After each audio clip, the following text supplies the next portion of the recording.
3 years ago, I think a lot of Ukrainians really feared that there was a risk that Russia would take over the whole country and, millions fled for the borders. Since then, there was a great deal more hope that that would not happen and that Ukraine would emerge triumphant. 1 year ago, after 1 year of war, so that's 2 years ago, Joseph Biden, then US president, walked with Volodymyr Zelensky where I'm standing now, pledging to stand with Ukraine for as long as it takes.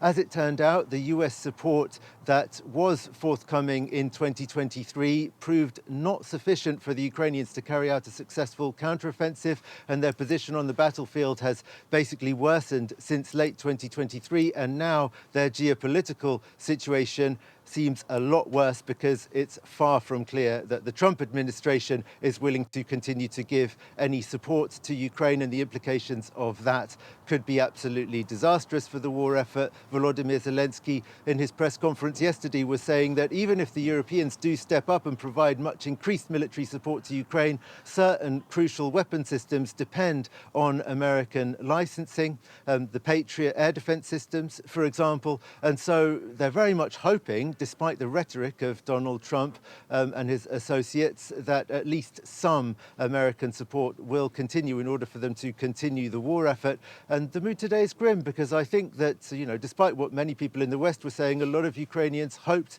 that Donald Trump would negotiate a just peace for Ukraine with the Russians. That now seems less and less likely, and the perspective of having to carry on fighting indefinitely, because there's really no end in sight, is a very, very grim one. It's not at all clear that they can do it, though most people say that they feel that's what they will have to do. Gulliver, a series of world leaders there today to show their support. I mean, is anything concrete really likely to come out of that? Well, Volodymyr Zelensky yesterday promised that there would be very concrete and impressive announcements coming today in terms of support for Ukraine and sanctions against Russia. We'll see exactly how big they are. I believe Australia has already announced a new sanctions package. Certainly, they're hoping for announcements that will set the tone and give a signal that Europe is willing to step up and provide more support for Ukraine and invest more in its own defense. That was the tone struck by Friedrich Merz, the new German Chancellor, who's likely to be the new German Chancellor after his election victory last night. He said that an absolute priority must be for Europe to secure its independence from the United States in terms of security.